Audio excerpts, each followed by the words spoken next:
The first light of dawn crept across our quiet cottage as James slipped the key into the lock, hoping the hinges wouldn't creak.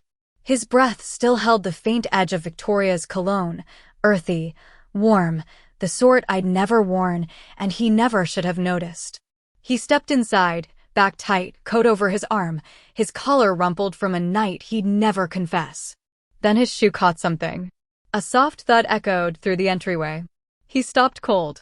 Right under his foot was Emma's wooden horse, the one James had grabbed in a hurried stop during his supposed late shift. The little carved figure, worn from her constant games, lay tilted on the floor, like a silent observer he'd overlooked. Down the hall, on the faded sofa, Emma slept in her pajamas, tiny hands clutching a quilt as if she'd fought sleep waiting for him. Next to her, a nightlight glowed dimly, showing she'd stayed up way too long. And in the rocker beside her I stirred. My hair tangled from the sleepless hours. My eyes swollen, not from rest, but from the weight of wandering alone. I blinked, letting the pale light settle, and then I saw James, shirt askew, belt loose, hair messy, carrying that unmistakable hint of deceit. I didn't say a word at first. The quiet spoke volumes. James swallowed. There was an emergency at the clinic. I had to stay. I didn't want to call. My eyes felt his cufflinks, fastened wrong. I'd always fix them for him before he left. He never got them crooked. My gaze lifted again, heavier now, and the ache in it stung more than any question. Emma waited for you, I whispered, my voice catching just enough to show the wound I held back. She thought you'd be home to sing her that lullaby. James pushed his fingers into his pockets, his knuckle grazing something smooth. A silver charm he didn't recall pocketing from Victoria's necklace. Dread surged. He kept his hands still. She shouldn't stay up, James muttered, sharper than he meant. She knows I have long hours. She's 5, I said softly.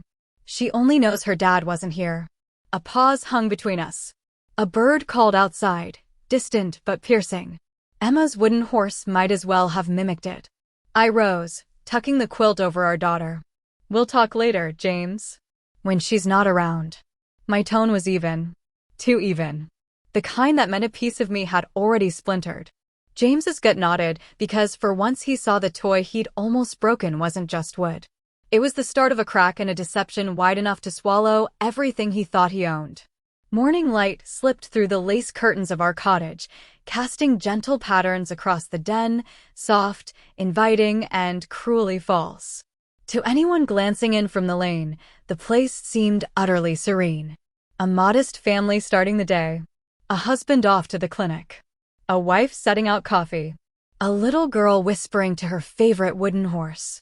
But inside, it all teetered like china on the edge. I moved through the kitchen without hurry, my hands steady though my thoughts weren't. I poured oats into a pot, trying to cling to the simple act of stirring. But James's scent hung in the room. Not the familiar pine soap he used, but a subtle musk I'd never chosen. I rinsed my hands again. It lingered. At the breakfast nook, Emma perched on her booster, guiding her wooden horse across the tabletop. Mommy, Daddy's going to sing tonight, right? She asked, her face lit with that pure trust kids hold onto. I smiled, but it stopped short. We'll see, honey. Right then, footsteps thumped from upstairs. James, in a fresh button-down and wool vest, strode in with the easy assurance of someone who still thought he held the reins. He snatched his stethoscope from the hook, tucked it into his vest, and glanced at his watch. Busy morning, he said, flicking a speck from his sleeve. Got rounds early. Don't hold dinner. Emma's shoulders dropped. But Daddy, the lullaby? James hardly looked her way. Tomorrow, kiddo. I watched her shrink. I held still, wishing he'd at least bend down, rest a hand on her head, offer something paternal. He didn't. Instead, his pager beeped, a message lighting the screen. He grabbed it fast, but not fast enough. I caught the name, Victoria. My insides chilled. James pocketed it with a quick exhale. I'll check in later, he told me. But his eyes slid past mine. He made for the door. Emma scampered after, holding out her wooden horse. Daddy, you didn't say bye. James exhaled, stooped just enough to ruffle her curls. Bye, Sprout. No embrace, no peck, no real tenderness. The door latched behind him, leaving a quiet so thick it pressed like fog. I stood there, spoon in hand, staring not at the door, but at the void he'd carved. A void that had widened for months, maybe longer. Then I turned, drying my hands on a dish towel, and mustered a gentle grin for Emma. Time to eat, love. But as I set the bowls down, my fingers grazed his vest left slung over the chair in his haste. And there, slipping from the pocket, a florist's tag. My pulse stopped. It began with small signs, the kind I once dismissed because partnerships aren't flawless. Folks get worn out. Folks get distant. Folks wander and come back. That's what I used to think. But the fractures weren't small anymore. That night, after James dashed out with a curt, "Don't wait," the cottage felt chillier than normal. Not the temperature. Emma still twirled in her nightgown, giggling as she played, but the heart of it, like a draft, had snuck in and stolen the comfort. I wiped down the counters, trying to shake the tightness in my throat. Every blink brought back the florist's tag like a needle. That wasn't yours. It never was. My hands quivered as I dried a mug. I couldn't stop picturing who the bouquet was for, or when he'd handed it over. My spiral broke when I saw the tablet on the sideboard glow. A notification popped up. James had left his account open. A bank alert flashed. Withdrawal, $500. Cash. No details. I stared, my heartbeat loud in my ears. My sight blurred. The floor seemed to sway. Then, Mommy. Emma tugged at my hem, holding her wooden horse's leg. Her brow furrowed with worry. You look sad. My gut said to pretend, to shield her in a world where grown-ups kept vows and care didn't fade. But my voice stuck, and all I got out was a quiet, "Mommy's just worn out, love." She climbed onto my lap, small and sure. A child's faith can mend or shatter. Daddy said he was at work, she mumbled, eyelids heavy. He said he'd be back. I went still. He'd promised. The word cut sharper than the alert, sharper than the cologne, sharper than all of it. Because James had deceived Emma too, not only me. Later, after tucking her in, I paced the hall. The place seemed altered, cooler, strange, almost empty. James's study door stood ajar. Maybe it was a pull, or maybe I sensed it, but I went in. The space smelled of him. Leather, paper, faint antiseptic. Files cluttered the desk, but one thing stood out. A crumpled statement half hidden under his stethoscope. I drew it near. Clinic expense report. Dinner for two, upscale. My breathing halted. Upscale. Victoria Lang. My heart raced so fierce I thought the beams might catch it. And then a soft sound. A muffled yawn. I turned. In the doorway, Emma stood, knuckles in her eyes. Mommy, were you in Daddy's room? I knelt, drawing her near. No, sweetie. Mommy's fine. But I wasn't. Deep down, a part was starting to fracture. Silently, but for good. The next day, I woke with a throb in my temples, the sort from holding tears all night. I moved softly, packing Emma's snack while the cottage stayed too hushed. James had gone already. No farewell, no reason, not even a scribble on the fridge. By noon, a doubt chewed at me. What if the clues were off? What if I was seeing ghosts? The faith was thin, but it was faith, and I gripped it like a final line keeping me afloat. So I decided. I'd surprise James at the clinic with Emma, like before. A quick visit, a nudge of the home he had. Maybe then I'd see if the man I'd wed was still there. Emma squeezed my hand as we stepped into the bright waiting room of Willow Creek Clinic, the tiles shining under the high lights. James had always beamed about practicing here. This is where I make a difference, he'd say, full of drive. I neared the front desk. Hi, we're here for James Harlan. The nurse smiled, then paused. He's not with a patient now. But he did step out for a bit. Step out? I echoed. Any idea where? Before she could reply, Emma pulled my sleeve and pointed to the glass doors opening to the parking lot. Mommy, see. Two figures headed to a car. James and Victoria Lang. They moved in rhythm. Too near, too easy. James bent close, murmuring something that drew a chuckle from her. A light, assured chuckle I'd never made. Victoria's fingers grazed his elbow lightly, like a habit formed over time. My breath snagged. My feet rooted. I watched, numb, as James reached and brushed a leaf from her shoulder. A move he'd done for me when we first met. Before the strain, before the secrets, before this. Victoria tilted toward him, and for a second the world muted. No cars, no chatter, no noise, but the snap inside my chest. Emma murmured, "Mommy, is Daddy holding that lady's hand?" I couldn't speak. I couldn't draw air. Then James's eyes rose. He spotted me and Emma there like echoes from a world he meant to bury. His color fled. He pulled back from Victoria so sharp she startled. "Wait, this isn't," James faltered, moving 1 foot our way. But I retreated. Emma clung to my sleeve, puzzled, stung, feeling the wrongness even without words. Victoria, composed, just raised her brow and eyed me with a faint, aware curl of her lip, as if saying, "You've lost." In that breath, the last shred of doubt broke. And I finally grasped it. I'd just faced the reality I dreaded. The ride back was quiet, not the calm sort. This was the quiet that weighs on your lungs, making each inhale harder. I kept my focus on the road, grip firm on the wheel, while Emma gazed out, hugging her wooden horse without a peep. She didn't get what she'd seen, but she got enough to ache.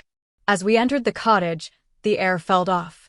The coziness that once wrapped our home had vanished, replaced by a stark, empty cold. I dropped my keys and braced against the wall, catching my breath. Moments later, the door banged open. James stormed in, his expression already sour with annoyance. Not regret, not shame, not even shock, just fury at being seen.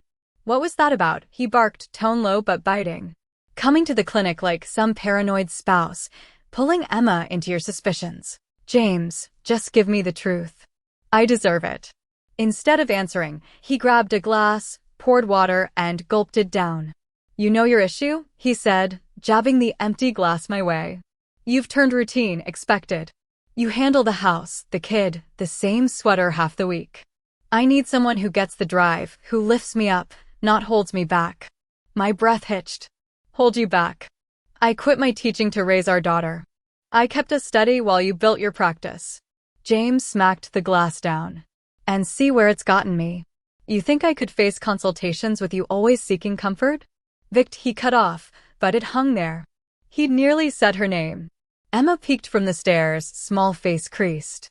"Mommy, Daddy, why shouting?" James rubbed his eyes. "Bedroom, Emma. Not your business." She shrank at the chill, gripping her toy as she slipped away. My eyes welled, not from fragility, but from a deep part finally giving way. "You vowed us a home," I whispered. "You vowed her more." James shrugged, reaching for his keys. "Vows shift. Lives shift. You'll manage." It was when I saw he hadn't just failed me. He thought I lacked the spine to leave. But that was his error. That night, after the yelling faded to icy hush, I felt tinier than ever. James had barred himself in the study with a book. The lock clicked like I was the outsider. The cottage dimmed except for the warm light from Emma's room, where I perched on her bed's edge, watching her breathe in sleep. I brushed her curls, wiping tears that kept coming despite my will. She didn't merit this. She didn't merit a father who'd checked out long before he left. When I stepped back to the hall, weariness crashed over me. I leaned on the banister, sinking slow to the steps. My hands shook. My breaths came ragged. I wasn't just drained, I was coming apart. The den seemed spectral. The unfolded blankets, the scattered blocks, James's empty mug on the side table. The florist's tag still lay where I'd dropped it, taunting with its neat script, and then my phone hummed. I nearly let it go, thinking another reminder for bills I dreaded. But the screen showed an unknown sender. My pulse jumped. "It's Daniel Hale. Not sure what's happening, but you seemed off today. Reach out if needed." For a second, I just looked. Daniel, from another time. Back when I taught, back when helping meant everything, back before I faded into a role I barely knew. I'd helped him through a tough year once, said he'd never forget. I set the phone aside. I wasn't set to share. Not then. My legs folded, and I sat on the cool wood, face in my palms. The cries came unchecked. Muted first, then raw, the type from a spot the soul guards too hard. I wept for our bond. For our girl. For the me I'd lost between James's goals and my own giving. Amid my fall, a tiny voice startled me. Mommy. Emma stood in her nightgown, eyes sleepy. She held her wooden horse by one leg. I swiped my face. Back to bed, honey. Mommy's okay. You're crying, she said. I spread my arms, and she rushed in, arms tight around my neck. Her little heat undid me again. Did Daddy make you cry? She asked against my collar. My throat sealed. I wouldn't load her with that. So I murmured, Mommy's just tired, but I'm here and I'm staying. Emma nodded, drowsy, head on my shoulder. Right then, a change stirred in me. I wasn't primed to battle, but I was through fearing. I just didn't see yet that my strongest support was already there, ready for when I'd call. 2 days after the awful scene at the clinic, the strain in our cottage thickened like mist before rain. James returned later, moodier, more guarded, banging cupboards and acting like I was invisible unless he wanted coffee. Meanwhile, I hung on in silent endurance, piecing myself for Emma, burying my grief under meals, chores, stories. But the facts had escaped James's grip. Late one night after he left for another shift, I sorted mail at the kitchen table. Statements, ads, a postcard. Then my phone vibrated. A text from an unknown. My gut nodded as I tapped it. You don't know me, but I know your husband, and you should hear the truth. Listen to the file. Attached was an audio clip. I waited, checking Emma slept. Then I hit play. James's voice filled the space. Cool, sure, reckless. She's no threat, he said, chuckling. She's reliant. She won't go. I've got the finances locked. If she leaves empty. Another voice. Victoria Lang, velvet smooth. And the girl, she's close to you, huh? James huffed. She'll adjust. Kids do. Plus, once the partnership's set, I'll have pull for custody. She can't fund a fight. She doesn't know the accounts. Quiet. Then Victoria said something that iced me. Once partner, I'm secure, and she fades out. The clip stopped. My hand clamped my mouth, muffling a gasp.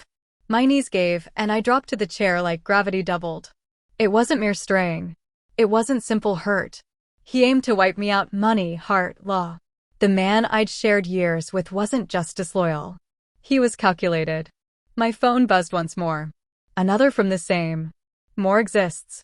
He's not as he seems. If you want it all, meet tomorrow, 2 p.m. Willow Cafe, next town. Don't tell him.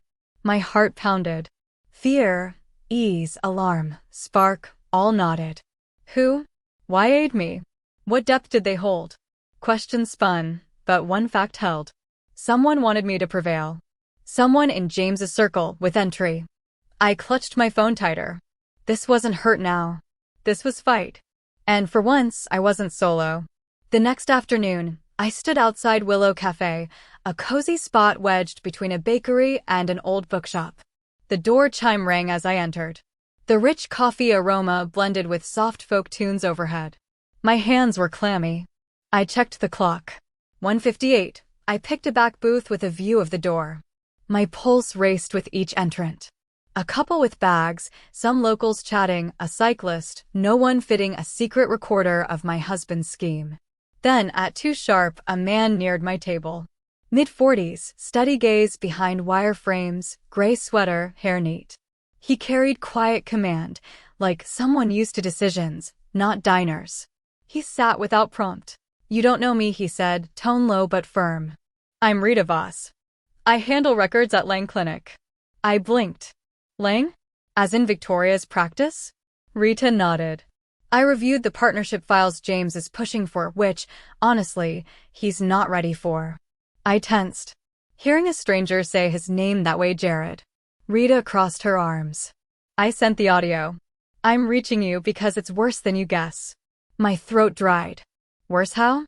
James isn't just wandering, Rita said evenly. He's shifting clinic funds for personal use, meals, trips, gifts all logged as patient outreach. If it keeps up, it could spark an inquiry. My stomach turned. Why? Why tell me now? Rita exhaled, easing back. Because Victoria figures she can steer the place through him. And James, chasing status, allows it, but he's careless, hasty. If he pulls Lang Clinic into mess, jobs go, mine too. So, you're guarding you, I whispered. And you, Rita said. You're the one with reason to call him out without seeming planted. I swallowed. I don't seek payback. I just shield my daughter. That's why you'll succeed, Rita said. But shield first. She pushed a packet my way. Inside, printed logs, marked charges, and my breath snagged, an invoice from last month for a coastal inn. The stay, 2 names, 1 suite. My chest squeezed. Proof. Solid, irrefutable proof. Rita leaned close, voice hushed. This can sink his partnership, his standing, his court edge. Handle it smart. I stared at the pages, fingers shaky. Why risk your position? I murmured. Rita's face eased briefly. Saw my cousin endure similar. She got no help till too late. Then she added, whisper soft. And, because someone you know watches too. I went still. Someone I know. Rita nodded. Daniel Hale. He called me today. The ground shifted. Daniel. Why him? Rita rose. More's on the way. Hold steady.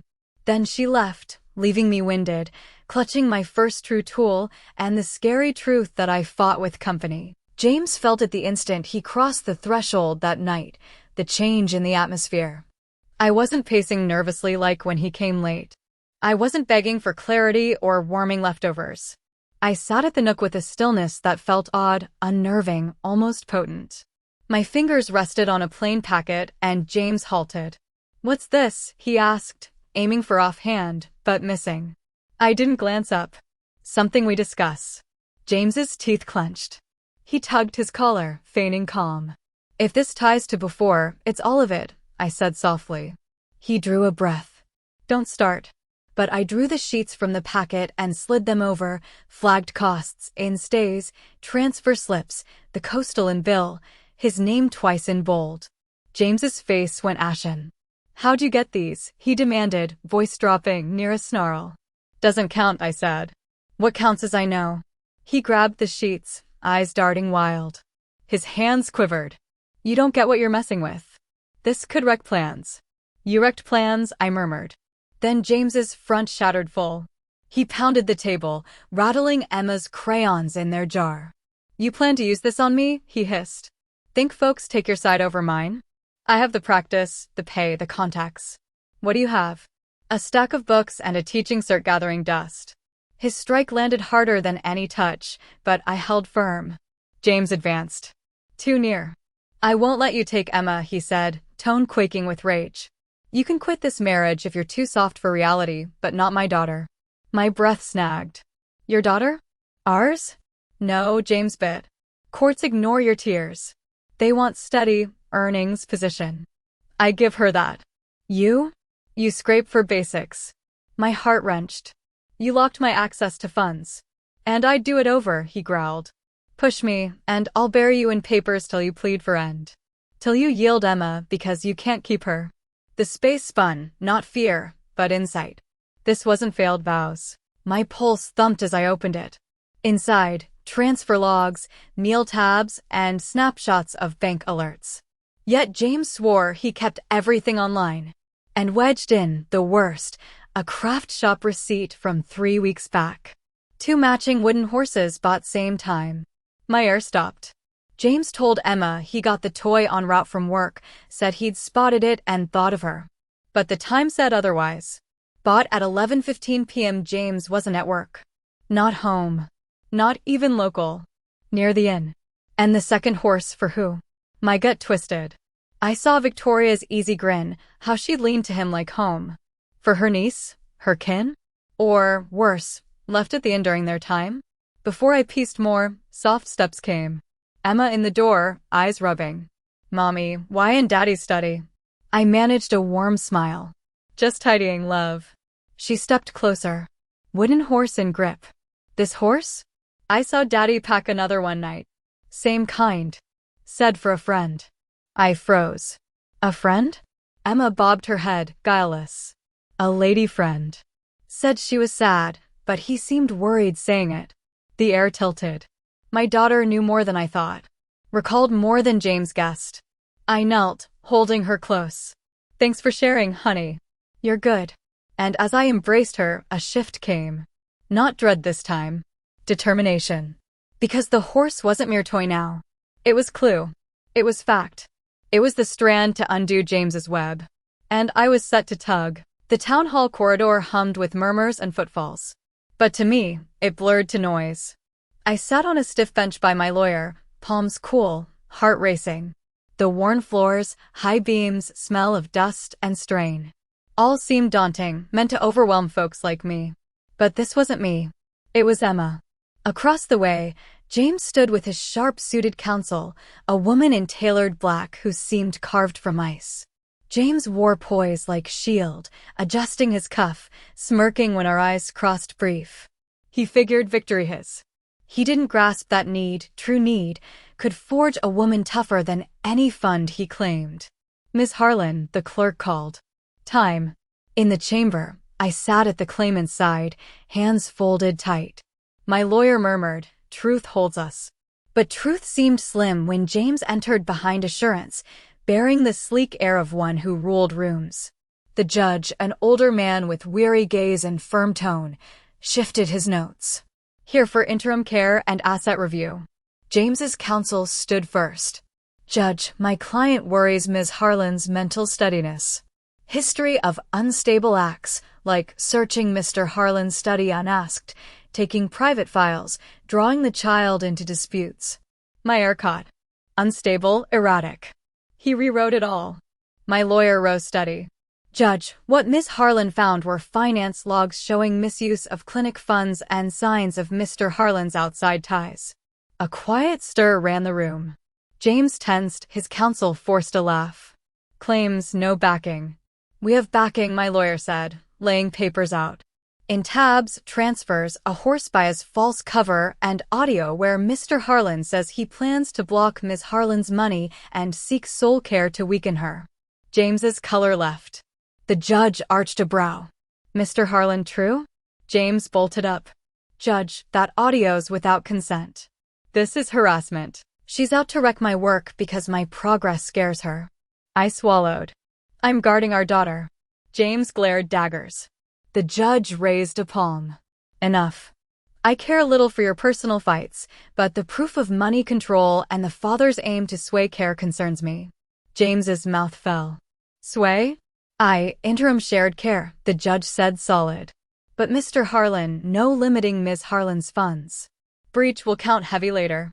I exhaled uneven. For once, James wasn't beyond reach, and he felt it. The town hall steps chilled more than the fall air warranted. I descended them slow, still quaking from the session. I'd endured, barely, but James's stare lingered like a mark. As I hit the walk, my phone hummed. One message. Let's meet. It might aid you. DH. My breath sped. Daniel Hale. The name struck like a tucked memory. A classroom years back, a man navigating loss, my steady guidance through lessons. He'd thanked me after, said I'd steadied more than his mind. Never thought he'd resurface. He suggested a shaded bench by the mill pond. When I got there, Daniel waited, tall, collected, in a wool jacket suiting his quiet strength. But as he rose, his look softened. I'm sorry for this, he said mild. I tried to smile. It wobbled. You heard about the session? No, he said. But Rita Voss updated me. My eyes grew. You know Rita? She manages files for a program my group funds, he explained.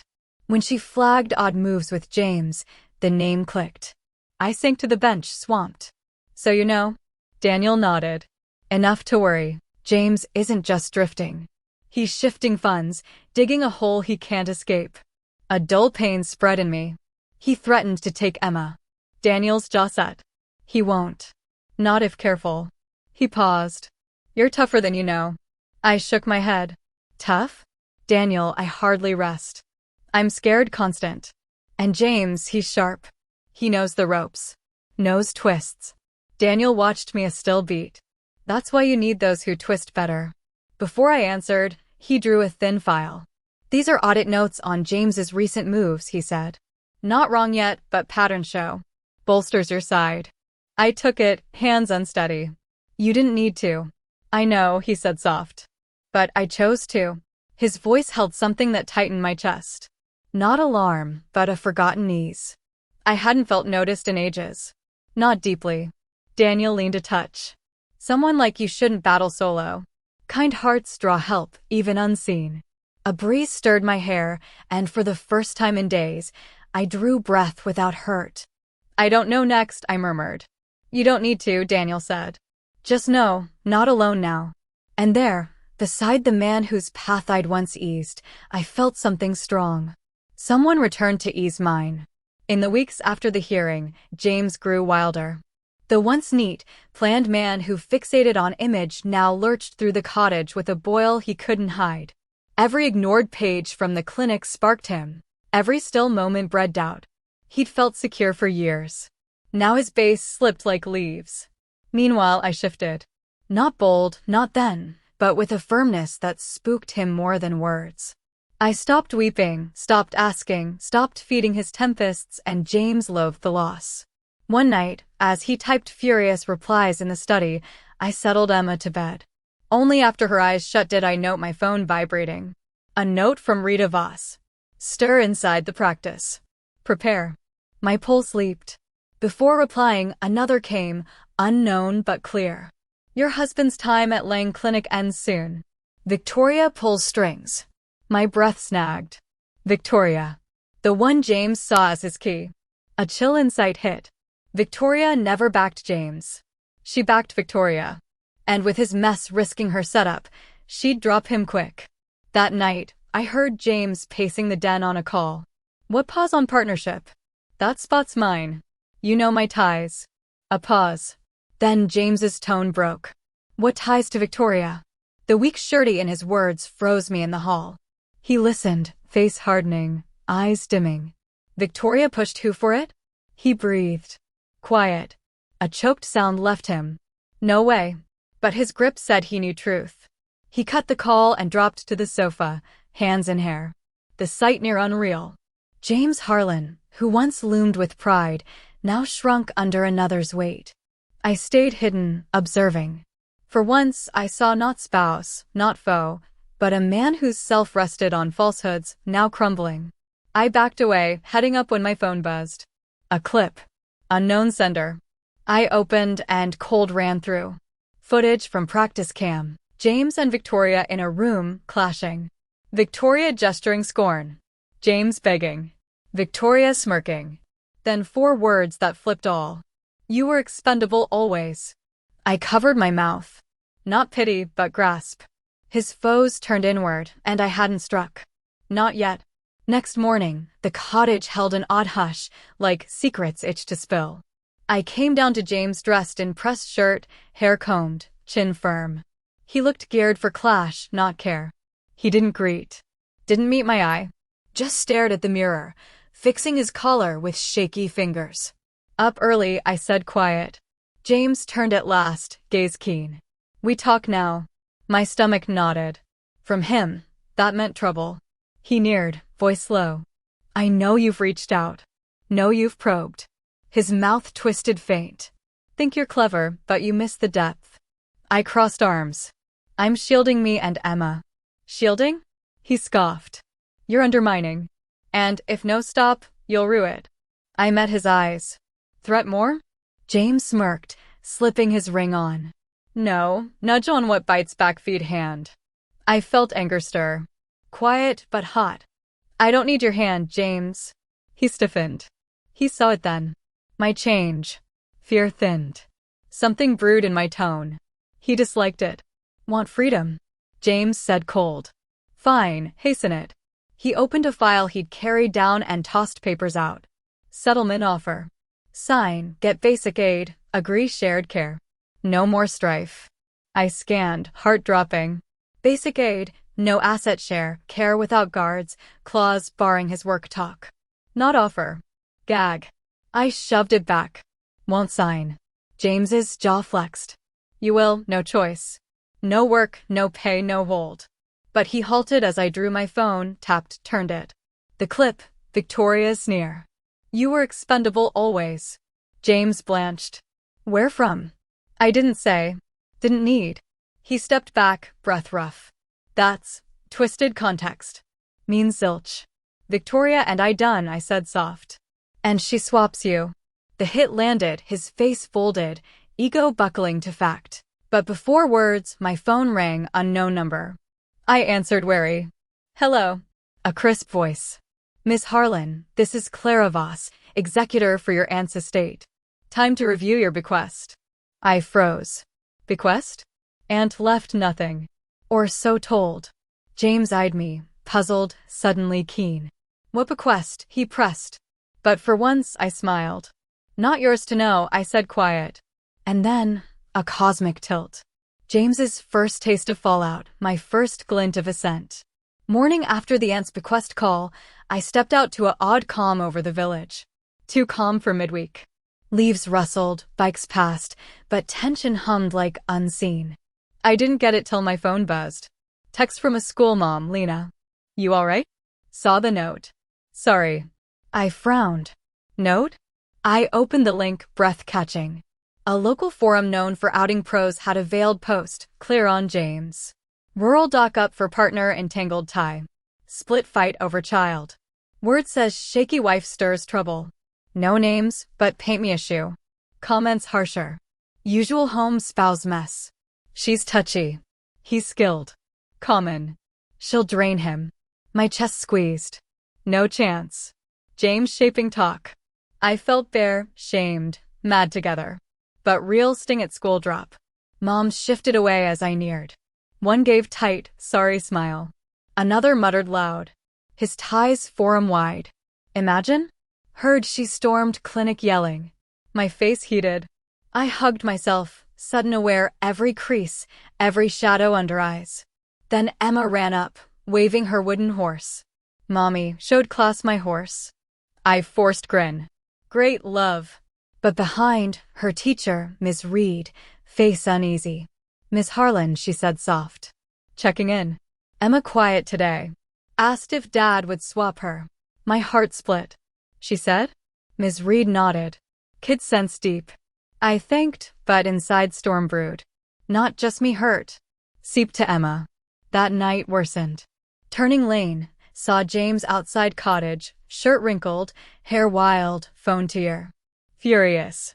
Saw me, hung up, charged car. Think smart, he snarled. Leaking on me helps? I stared, stunned. Leaked nothing. Liar. Voice rose. Neighbors glanced. Shamed me public. Clinic called. Want answers. Maybe truth dawns, I said quiet. He neared, face close. No stop, I torch all you with. I felt fear twist sharper, steadier, because I got what Victoria, Rita, Daniel knew. James not just spinning. Cracking. And cracks lead down. For first in weeks, cottage quiet didn't crush. Steadied. After gossip spill and James's lane fit, unexpected settled in me. Clear. Not power yet, but hint. That night, Emma asleep with horse near, I went down, found Aunt's packet unopened. Fingers shook sliding seal. Inside, note, for when you recall you. Below, papers on Aunt's overlooked stake in a village health co-op, now linked to Hale Wellness Group, Daniels. Breath caught. Stake not vast, but real. Enough prove not helpless. Enough show judge rebuild possible. Enough void James's claims I'd leave bare. For long time first, dignity warmed my chest. But shift not end. Next day, dropped Emma early, then strolled to a corner bookstore, place skipped since mom days. Browsed shelves slow, fingers on spines till one drew. Quiet mind. Heard it aided unstuck, rebuild bit by bit. Covers plain pull hooked me. Bought bagged, felt odd pride spending on me. Then bus over hill to Hale Wellness, where Daniel offered look at aid roles. Not sure for full hours, stress, strain, but wanted try. Wanted life mine. Daniel met in entry, smile warm, no pity. You made it, he said. Need fresh start. I replied soft. He nodded. Fresh not leap. Steps. Today's step. Talked in his space overlooking pond, my skills, needs for aids, refresh I could do. No push. Just lead. Before go, Daniel handed tea. Better than think, he said gentle. Outside, lighter. Not mended, not full, but moving. Later night, at table reading first pages, quiet mind while cottage hushed night. First in weeks, tears not break. From promise. Because rebuild not impossible. Inevitable. Town hall felt changed second time. Less built to daunt, more arena where facts quit hiding. I walked heavy doors shoulder straighter. Not fearless, but unbreakable. Carried slim file, bequest papers, audit notes Daniel gave, Rita's misuse proof. My arms, guard, voice honed. Across, James entered trying mend cracked self. Suit perfect, but eyes sunk, tired rings. First, he looked me no superior. Suspicion. His counsel whispered. Deny all. Doubt her steady. Stress your earn. James nodded, jaw twitch. Judge entered, even but solid. Revisit care setup and finance share. Mr. Harlan, your papers start. James rose, projecting sure. Judge, all statements given. My lawyer stood. Judge, not complete. Judge motioned on. Proof Mr. Harlan hid finance, mislogged clinic costs as own, false reasons for nights away. Placed marked sheets out. James's head whipped. What? Fact I breathed. Judge scanned. Frown grew. Mr. Harlan, these mismatch yours. Faked, James claimed. Direct from Lang clinic reviews, lawyer smooth. Backed by records lead Rita Voss. Room murmured. James pale. And more, lawyer added, Ms. Harlan no longer fits Mr. Harlan's poor claim. Verified bequest assets, return work prospects. James blinked hard. Bequest? Judge nodded at my papers. Ms. Harlan, this shifts your stand much. I breathed deep first all day. Then lawyer final strike. Submit clip proof Mr. Harlan's unfit tie with Ms. Victoria Lang against his coup claims steady. James's voice cracked. You can't. Ruin me. Judge palm up. Mr. Harlan, compose. Then unexpected. Door opened. Clerk to judge ear. Expression sharpened. Mr. Harlan, he said. Lang clinic statement just in. You're off duty pending probe. Gasps filled. James reeled like hit. No. Mistake. Victoria wouldn't. Needs me. But I knew. Victoria cut last tie. James fell. Judge's words rang. With this, care stays Ms. Harlan favor till next. I shut eyes, not win, but ease. Not lose daughter. Not lose me. And James's tower, once over me, crumbled finally. Words swept the county quicker than James could counter. By midday next, health boards, local chats, even email chains buzzed one title.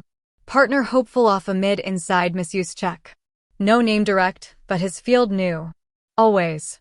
By afternoon, whispers hit Lang Clinic's clean lobby, where James stood still at entry. He'd come set to smooth, sure charm and reasons would fix, like ever. But badge scan, denied. Guard neared, formal. Mr. Harlan, with us for items. James's jaw dropped. Mix up. Guard blink. Board order. James trailed numb to lift. Rise like end. On his floor, once his to claim, staff glanced. Some averted quick. Others watched quiet glad. Few murmured him. Victoria set him. Shouldn't drag her setup. Victoria. James's heart slammed, spotting her door open. She stood, poised, in soft blouse, calm grin. Victoria, he breathed, forward. Tell them. Suspension error. I backed you. Shielded you. She raised palm. James, no scene. Scene? Voice broke. Promised build. Said need me. Said need one. She fixed even. Not you must. His ground swayed. Victoria, please. She sighed, near board. Board asked if your axe risked clinic. Told truth. Yes. James staggered. Through me save you?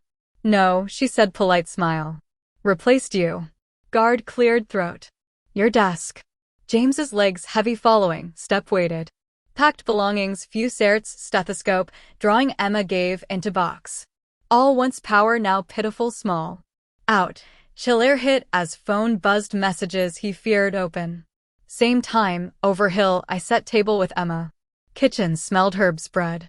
Soft tune played. First month's peace crept home corners. Didn't know James fell. Not then. but felt shift. Loosen of unseen binds he wove round my days. James Harlan spent years sure no fall.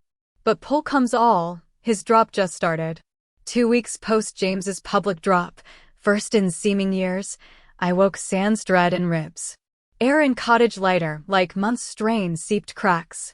Morning sun warmed den. Emma hummed coloring at table, wooden horse beside neat. Life settling. Not perfect, not full, but enough lovely. Legal news came slow, then rush. Lawyer called final. James is off now termination.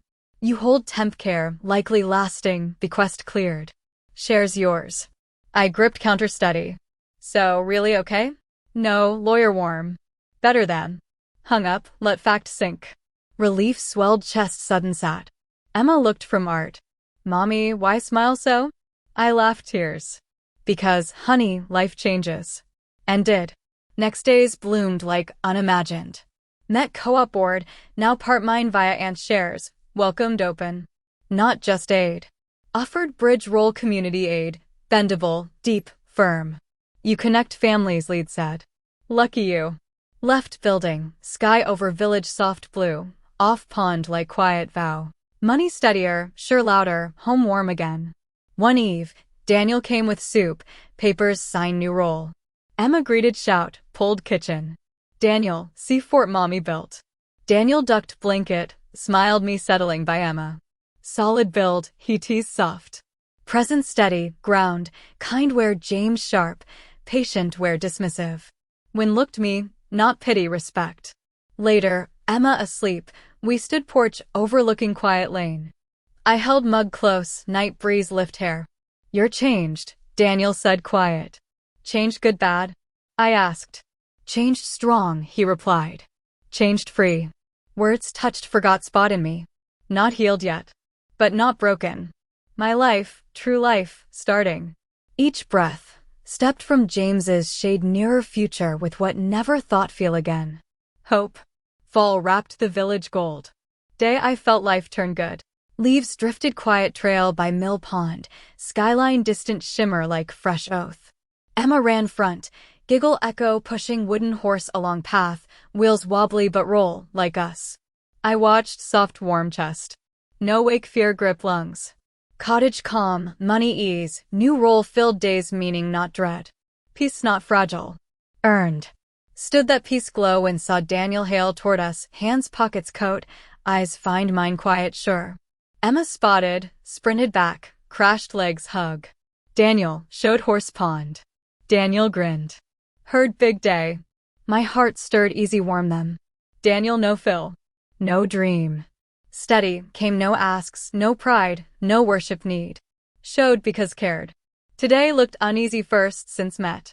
Can walk bit, he said gentle. I nodded, Emma race ahead. Walked water edge, cool breeze brushed shoulders. Once saved my outlook when hardly knew me, he said. Showed when needed, though no must. Never forgot. I blinked moved.